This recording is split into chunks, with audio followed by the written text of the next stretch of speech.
Well, welcome to this episode of Ask John. This is actually the third segment of a series that we have the audacity to call Healing the Political Divide. Are we crazy or what? I have as my guest for the third appearance, Rich Friesen.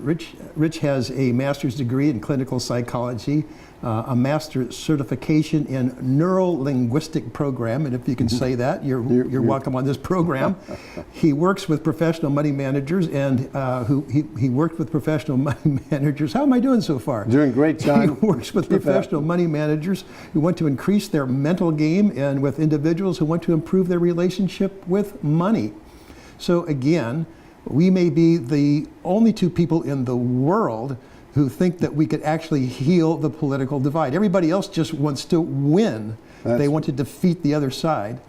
So Rich has come up with this, what I call Rich's triangular, what did I call that? Rich's triangular model of politics. Right. And he puts the liberal progressive up here, the conservative and the libertarian over here.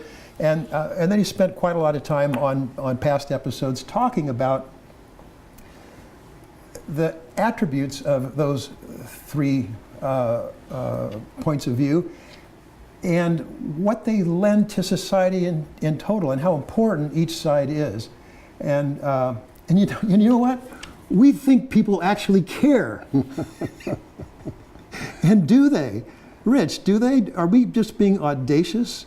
We are. I think tilting at windmills is not an inappropriate phrase, because what we're looking at is our core of humanity and how we look at the world, how we decide what we know, Excuse and me, what Rich, we believe. would you just look right at that camera? Okay. So what are we doing here? What is this all about? What this is about is talking about healing the political divide, and it's kind of a trick. And today we're going to reveal that trick. And that trick is that the political divide isn't out there. It's not something built in concrete and bricks. The political divide is our own beliefs, our own attitudes, and the way we look at the world inside of us. So to heal the political divide, we're talking about making an internal adjustment about the way we look at the world and we look at ourselves. Needless to say, not trivial. Not trivial. Is it even possible? Who wants to do this? Rich, who wants to do this? I think I do, and I'm not sure about you. So what are we doing here? Who are we talking to? Right. Well, there's a lot of pain in the world. There's a lot of pain in America. The political divide and where we are and what we believe in has become so fervent that everyone, or a lot of people, have just kind of dug themselves into a belief point of view as truth. And as a result, it's ending up in a struggle and it looks like the start of some sort of conflict and war. Is this a religion or is it a model? What are we talking about here? Well, that's a really good point, that our belief systems have become so ingrained that they have the feeling of a very primitive religion. And what we're going to talk about today is the value of each of these positions, the value of how they work together, and how we can look at our own individual state of mind and create more peace for ourselves, which we'll share to the world. If religion is the model, do religions accept the faith of other religions? Is that what you're asking us to do? Well, we're entrenched. We are, and it used to be. So are you asking us to believe the other guy and accept his point of view? This is where what gets really interesting, is that we fully accept everyone's belief, and we like to label this our emotional center. What do we really care about? What are our emotional centers like? And I put a heart in each one. And if we can recognize our own emotional centers and what we care about and accept that, then we can start to look at everybody else's emotional centers and start to relate to their emotional centers. But we're not doing it as capital T truth, but we're looking at it from the point of view, from a higher self, to say, hi, I'm Rich, I have this emotional center, and that's okay. So you have talked about in your past how you have taken all three of these positions, and now you recognize that each one is just a model. Each one is a story. Each one is a story. So your story has changed at least 3 times, maybe 4 times. Yeah, it has. When I was a young man, grew up in a religious Midwestern community, I supported Barry Goldwater, AUH-2064. I was a Young American for Freedom. I then went to Chicago and saw poverty for the first time in my life, and it just killed me. It just killed me to see work with kindergartners who were terrified to go on the wrong side of the street because it was a different gang. To see the poverty, the angst, and the pain among these children just ripped me up, and I went all the way to liberal progressivism and worked for a Saul Alinsky organization. Then I started building a business and looked at the personal responsibility that I had toward myself and my family, and I became more of a libertarian. And I was stuck in that capital T truth for a long time. And then I realized that all the truths that I had also came with a lot of pain. And what if I could accept each of these positions? What if I could gain rapport with these positions? What if each one of these was a positive, heartfelt place, and it was okay for me to be there? So I think what you're saying is you have to give up your own truth and accept someone else's truth. Isn't that kind of like saying facts don't matter? Okay, so when Do you facts say, matter, Rich? Are there real facts? Are there real facts in this world? We all filter the world to create the facts we want. And if you say giving up your truth, what I'm saying in this model, let's recognize our emotional position and not give it up. If I'm asking a progressive to give up his emotional position and become a conservative, it's not going to happen, folks. And neither is it any of the other way. It's going to cause a lot of people a lot of pain. Yes, but if we can say, hey, fairness, justice, I want outcomes that are better for the world and for my family, and we can say that heartfelt position is okay, and we can accept it. Now, then that allows us both to accept our identity and how we feel, and from a higher position, then identify that as an emotional position rather than capital T truth. You're asking too much. Yes. Asking too much. Sorry. I'm not, okay. This is tough. I'm watching people talk to each other, and nobody's on that point of view. You're great. I think you're a brilliant man. I think you have great ideas, but no one's following you. You know, you're the Pied Piper, and you're going down, and I'm sorry, I'm marching right next to you, and I'm looking back, there's nobody there. I see nothing but windmills in front of me. And you're saying, you say we need to credit the other side with good points. How can you do that? Especially if you're emotional about your point of view, and then you're saying, okay, I'm going to be emotional, I'm really emotional about my point of view, and I'm supposed to credit the other side with good points? So when we're emotional about our point of view, and that is the only truth, it also comes with a lot of pain. So imagine, if you will, recognizing your emotional state, recognizing your sensations, your emotions, your thoughts, and then moving to your higher self. And the higher self is... I'm trying to imagine that, Rich. I know. I'm trying. Like I said at the beginning, what we're asking is not trivial, and most people will not choose to do it. Is it good enough for me just to say, there's no way I can agree with the other side? I'm not talking about me. I'm talking about somebody else. Yeah, sure. Yeah, your brother. Else. Yeah. Can one person say, look, I'm never going to agree with that other side, but I can understand why he or she has that point of view. Sure. And I can respect that point of view because of my knowledge of how it was acquired. Yes, and that's one step. And I think that step is easier to make if we still hold on and recognize our emotional point of view and realize we don't have to let it go. Okay. So where are we now? Is that step 1? Oh, no, that was step... on my chart here, that's step 4. Did we cover all 4 of them? And now we're on to B. So where are we here? This wonderful, incredible country is the United States of America is so because it is in the continual process of self-correction. Yes, if we look to where we come from, if we This sounds like the guy who says the Constitution is malleable. where we've come from. Look at the changes that we've made. Is the progressive or the conservative the one that says the Constitution is fixed? Well, obviously, the conservatives look at the original Constitution and its intent. The progressives say that can be overridden by our concerns about social justice and the outcomes that we want. What does the libertarian say about the Constitution? It overlaps. You know, they look for personal freedom, and the Constitution protects a lot of their freedom. So that those parts of the Constitution are important to the libertarians. Okay. So what is this thing about continual process of self-correction? What does that mean? Is that a constitutional correction? What are we talking about?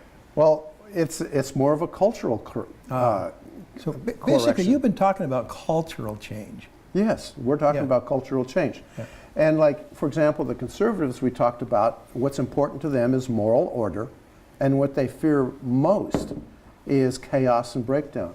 What the progressives really care about is making sure that no perpetrators hurt any innocent people or victims. You know, let's have an outcome of social justice where everything is fair. And what they really fear is a open society where powerful people can take over. So why don't we just figure out who's right and go down that path? Why don't we do that, John? You Let's and I do that. decide what's right. Well, you know, I decided what was right when I was 6 years old. I knew. And my parents were wrong and I was right. And when I was 12, I had another right. When I was a teenager, when I was a conservative, a progressive, and libertarian, each of those positions was absolutely right. I grew up in the Midwest, and we had certain very specific conservative theology that was right. And even people that were, churches that were close to us, they were wrong because we were right. There's billions of people in the world with their own definition of right. And if we hold on to that, what basically does that serve us well? Does that serve you well? Because when you hold on to a truth as absolute right, that means it needs to be defended. And that means ultimately we're going to war with somebody else who has a capital D truth. So you've talked about the value and the importance of this tension. Yes. And you use that word tension. And there is a whole lot of tension out there now. The kind of tension that we're feeling now, there's value in that? If we recognize that this intention is important, and what's happening is we're getting a separation here, and we're not respecting this tension that, that we go for. So as a result, you know, we're moving in this direction and these people feel threatened. We move in this direction, these people feel threatened. We move to either of these sides. So you have and talked in the libertarians past about feel how threatened. the power is out in the corners. The power Right. seekers are not nearly as interested in the ideology as they are in the power. And so when they come out here, they're actually, they're not battling this kind of internal tension where we're trying to work out details. They're really into power. that's a war. And so what they're doing is they're bringing these people from the center, they're bringing them out into the fringes, and Right. that's creating Because a kind of a chaotic tension. Right, well, because people feel threatened. And this is another important... We just don't believe in facts. Well, we don't. Well, yeah, of course not. Well- We all filter for, I mean, every one of us out here, myself included, we read certain books, and when I read a book that agrees with me, I go, wow, is this a great author? we were just having that conversation. Yeah. And so what's really important here is to understand that in order not to feel threatened, that we need to be able to set boundaries, and set personal boundaries and political boundaries that protect each of us. First is to understand your own bias and understand that as a bias. Right. Right? Excellent. Okay, all right. So I'm kind of catching on here.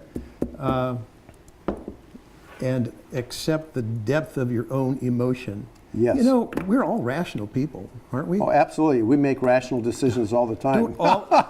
Don't all of us believe that the decisions that we make are rational? Don't we all believe that? Absolutely. But neuroscience shows that when somebody has brain damage that doesn't allow the emotional experiences to happen, or they temporarily freeze those parts of the brain, that you can't make a decision. You can't even decide whether to use a red pen or a blue pen. We all make decisions emotionally, and rather than trying to deny that, let's accept that. So for a lot of my friends, for a lot of people, and a lot of people who aren't even my friends, this is total BS. I'm sorry, Rich.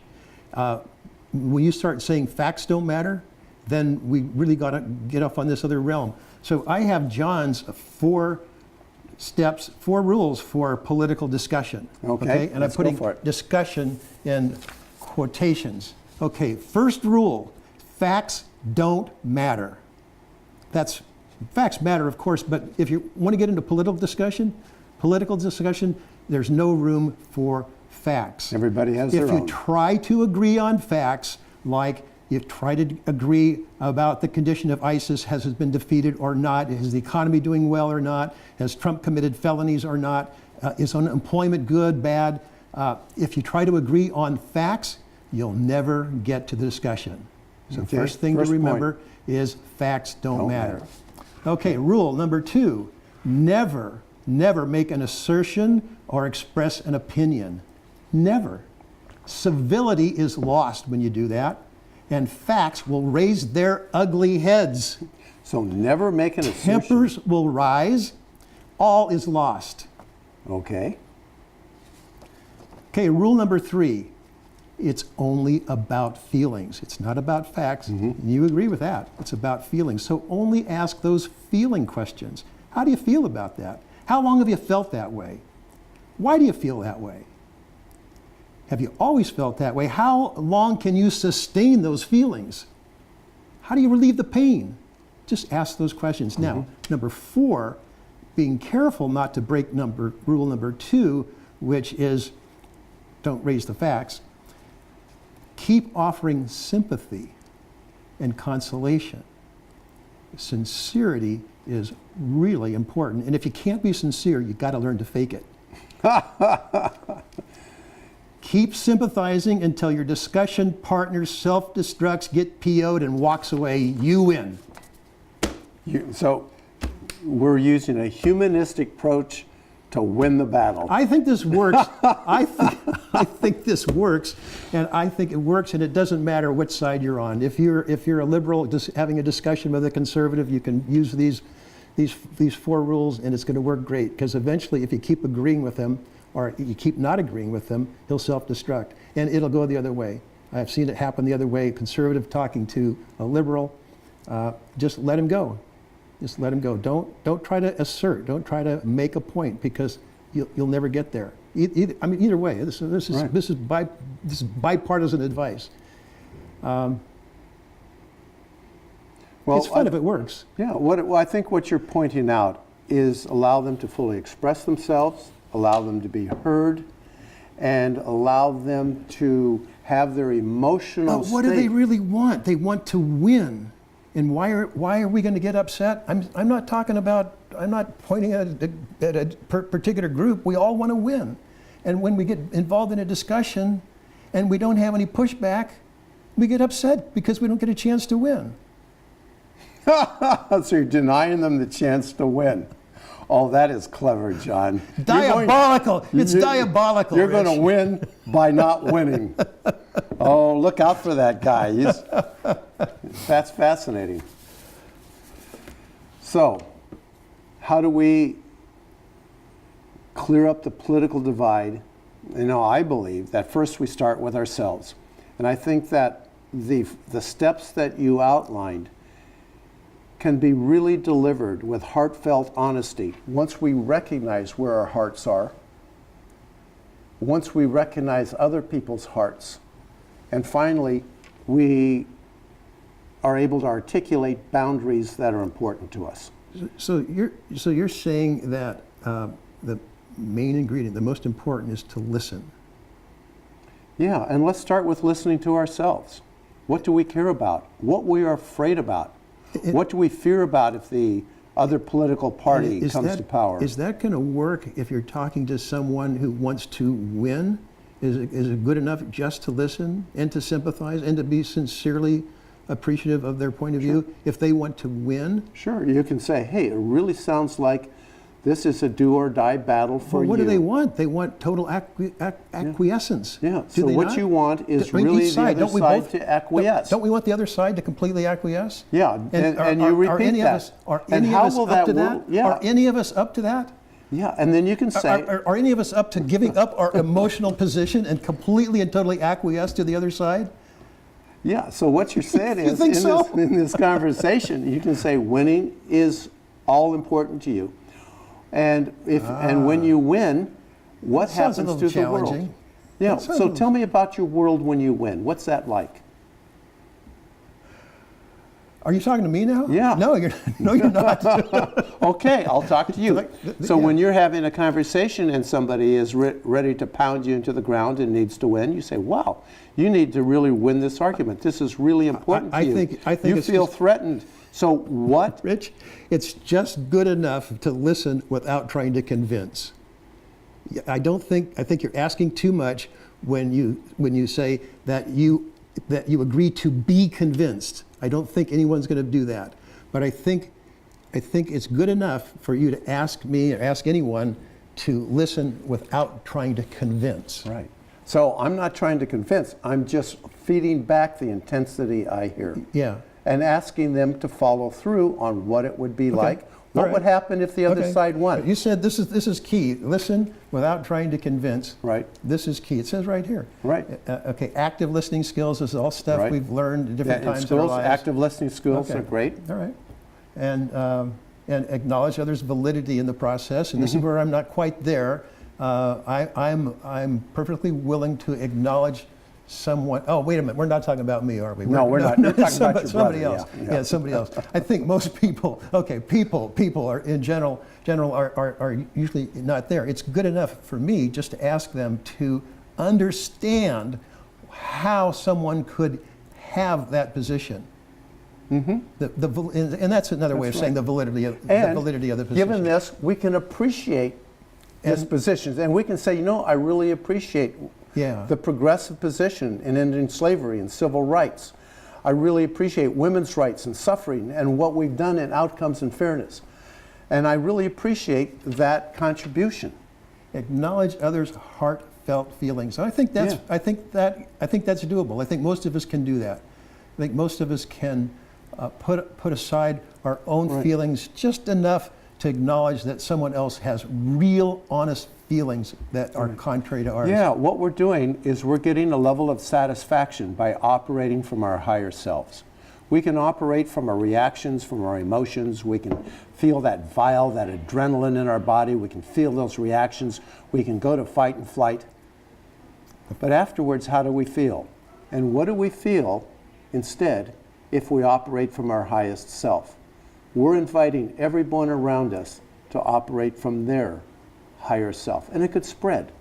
So maybe we could all tilt at windmills. Wow. And then the last point you make is forgive. Forgiveness. That is sort of a religious concept. Well, we start by forgiving ourselves and accepting ourselves as we are, accepting our heartfelt positions, accepting what we care about, and forgiving ourselves for our intensity. And then we can start to forgive others. And the healing begins. And the healing begins. Wow. Are we on a higher level or what? We are. John, you and I are looking up there at those windmills way up there at the highest level. Oh my. Well, and here we are. Here we are. And we're just about at the end of the show. And I think that we may have, well, I don't know, that windmill is like tilting just slightly. Maybe Just we've slightly. tilted it slightly. I think you and I are the only people in the world who notice that windmill is Okay. little movement there. And we can invite everybody else. Yes, we are all invited. And I think we're gonna have a program. We're gonna invite people in, sort of a seminar, and Okay. we're gonna get this going, and we're gonna give people an opportunity to understand others and greater than that, you'll have the opportunity to be understood. I think that's what we all want most. Oh, Lord, that's so important. John, Yes. I think you've just put a stake right through the heart of the issue, to be understood, to be listened to be heard, and so we can drop our fear. Excellent. Okay. Well, thank you for joining us. This is a landmark segment, a landmark episode in Ask John. I'm really excited that Rich has come here and graced our presence, and I hope we're making a little bit of progress. And come back again. Thank you, John. Thank you.